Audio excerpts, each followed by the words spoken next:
Nicholas Fagese reporting, CNN iReport on Memphis. Nicholas Fagese, also known as the governor, would like to congratulate Senator Bob Corker for the United States Senate 2012. I was honored to support you regarding election 2012, and so I made a small documentary in honor of your win. So congratulations to Senator Bob Corker regarding election 2012.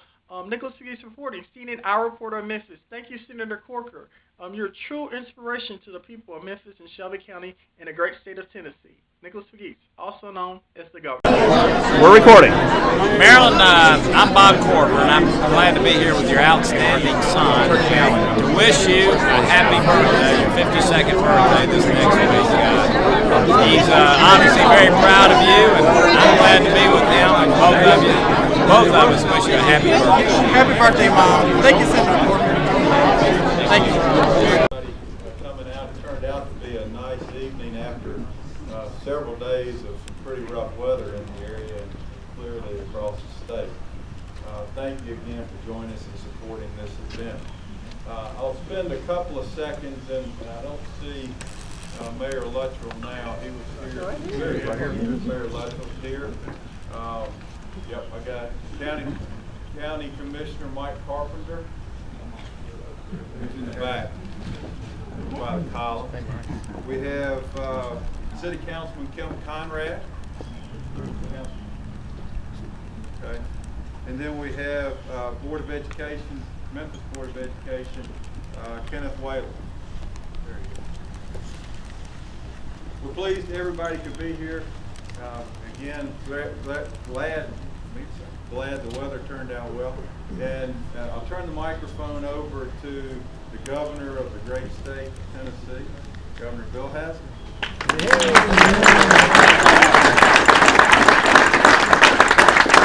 Thank you all. It is really, really good to be here. Before I go any further, about 20 people said, "Where's Chris?" Everybody I've talked to said, "Where's Chrissy?" Unfortunately, she made a commitment a long time ago for a board that she's on to be there tonight and can't be here, but I'm in big trouble for coming to Memphis without her.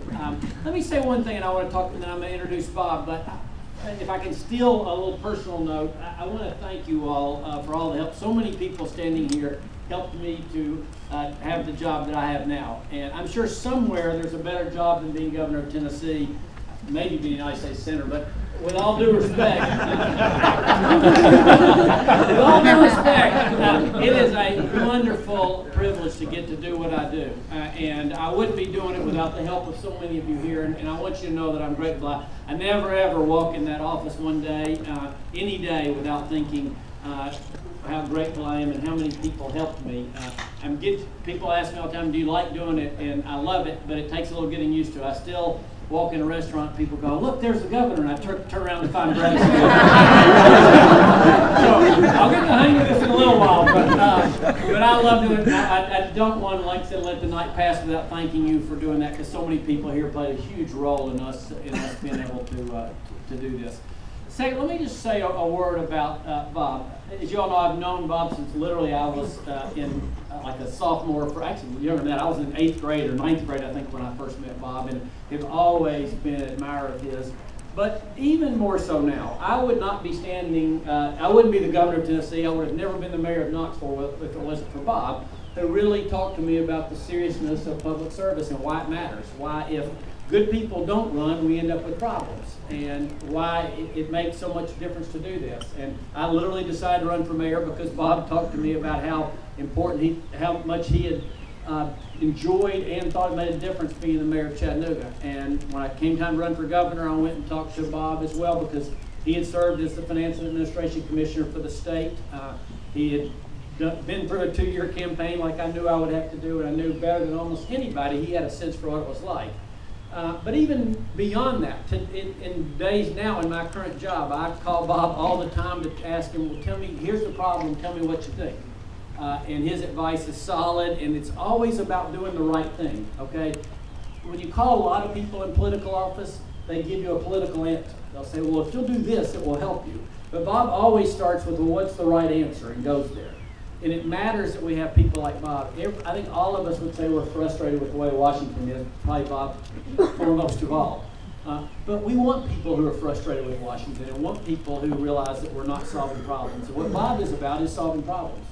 And he is willing to work past whatever he has to get to the right answer. And that's why that really matters for all of us. But even beyond than dealing with the big national issues, it matters for us as Tennesseans. Today, Bob and I have been traveling. Unfortunately, I was just thinking, standing in this gorgeous backyard, looks are deceiving. Yesterday was a horrible day for the state of Tennessee. Storms all over the state. We had 33 people die in Tennessee yesterday. Okay. Well, Bob has been with me all through Southeast Tennessee. We'll be meeting tomorrow with the Corps of Engineers to talk about the Mississippi River flooding potential.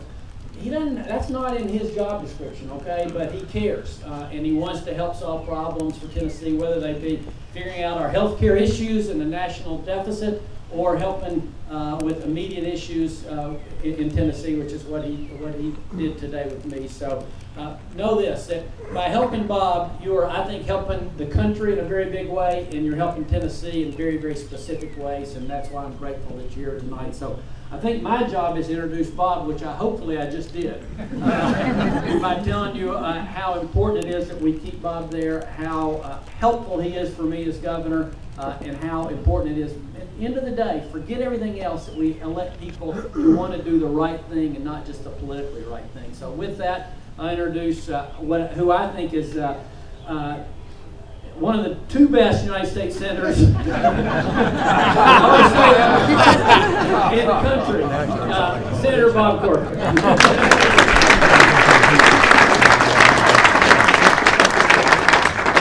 I'm glad to see Bill has a governor like Bill has, and I know all of you feel that way. And I think it's the whole family value to him, their family, is always, is it fair? What is the right thing to do, as he just mentioned. And I have had the privilege of talking to Bill from time to time, not because he seeks advice, really, just because we like to talk about things. And I think he's been able to do an outstanding job getting started. I saw an email, Bill, that y'all sent out the other day. Somebody sent out saying Bill has them delivered, and you really have delivered for our state. And we thank you very much for agreeing to be our governor.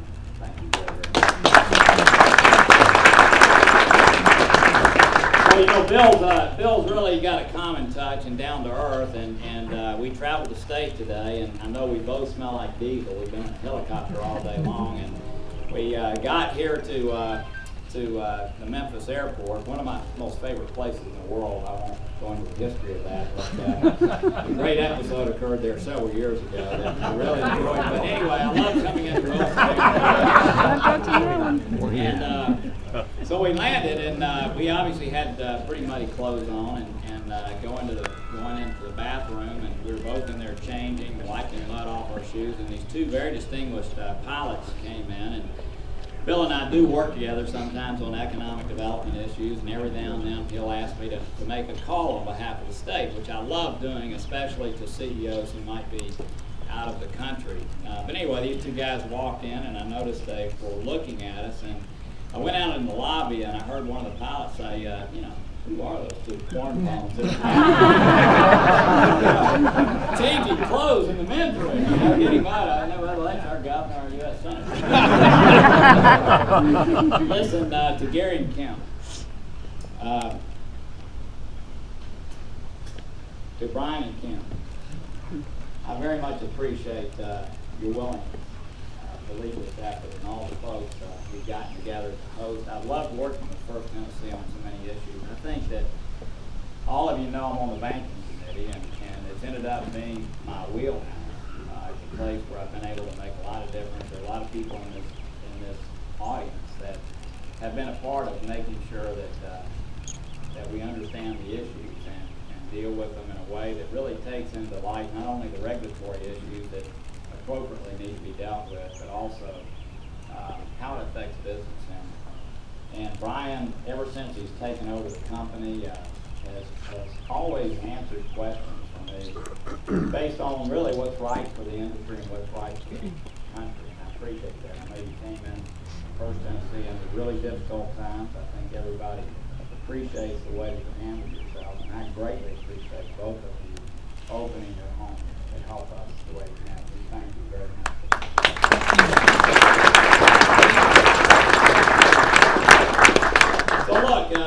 this unbelievable turnout and the help of all of you tonight, I was down at Nashville Deli last week in Nashville, and I was walking out. Had an early morning breakfast, and I bumped into John J. Hooker. Many of y'all know John J. Hooker. People in West Tennessee know who John J. Hooker is. Anyway, John J. Hooker comes up to me in the restaurant, and he says, "Corker, I'm hearing about incredible support that you have out in West Tennessee. I know you had a great event here in Nashville, and I've been watching you now for a good while, and I'm talking to people who are helping you, people that I really respect, and I just want to tell you one thing. I'm going to give you the greatest compliment that I have ever given any political figure. I am not going to run again." I thank all of you very, very much for building this kind of support. Obviously, look, I like to be edgy, right? And I like to be out on the edge. And many of you talk to me about the kind of service that I provided. And I do like to make a difference. And, you know, candidly, Bill was talking a little bit about serving as governor, which he does such a great job of doing. Serving in the Senate is something very different. It's a legislative job.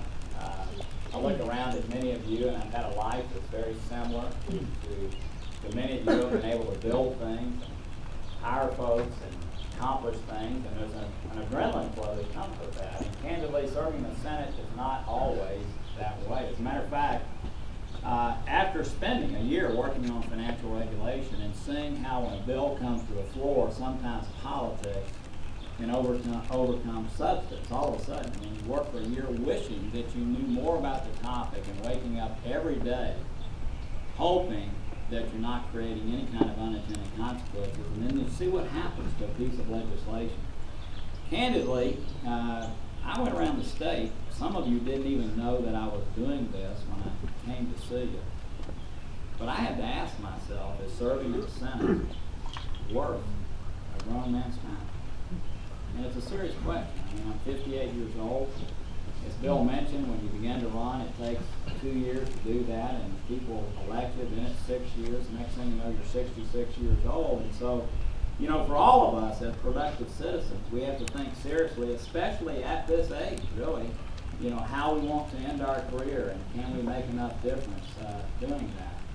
And after thinking about it a long time and talking about the consequences and sort of where we are as a country, talking to my family, I decided to try to do it again. And the kind of support that y'all have given tonight so easily,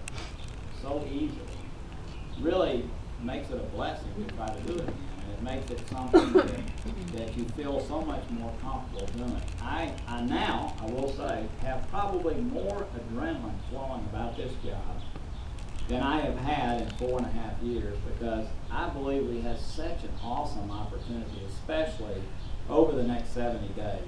2 weeks ago, y'all watched as the country and the media in particular focused on the fact that maybe we would shut the country down over something called a continuing resolution. And most of you have normal lives, and families to raise, and jobs to go to. A continuing resolution is basically funding government for the rest of the year. In other words, this year, we were doing last year's business. And we were basically, in the beginning, fighting over probably $8 billion in total. I think most of you know we're spending $4.1 billion a day that we don't have. So this whole negotiation that everybody was focused on was over 2 days. 2 days worth of deficit spending. We're taking in $2.2 trillion, and we're spending $3.7 trillion. So basically, what you saw 2 weeks ago, literally, was powder puff. I mean, it was like nothing. Okay, but I think we made it through that gauntlet, if you will, fairly credibly. Now it is showtime. Okay, we've got a debt ceiling vote that's coming up. The Treasury Secretary has said we have to do something between now and July the 1st. Probably it's July the 1st, maybe a week or two later. And we are one of the few countries in the world where Congress actually has to vote on the debt ceiling increase. And a lot of people would say that it's irresponsible not to vote for a debt ceiling increase because the money's already been spent. It's like running up a credit card tab and not paying the bill. After being 4 years in Washington, 4 years and 3 months, maybe a little longer, I've come to the conclusion that it's irresponsible not to be responsible prior to a debt ceiling vote. And I've been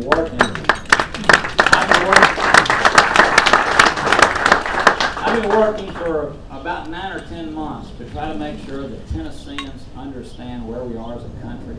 For Tennesseans to understand that all of us are going to have to be involved in the types of spending reductions that need to take place to get our country back on track. And I've introduced something called the CAP Act. And I'm not a messaging kind of center. I actually want to do something about it. And so I've had Joe Lieberman join me last week, Claire McCaskill, Joe Manchin, 3 Democrats on the other side. Jim Cooper's introduced it in the House with Jimmy Duncan.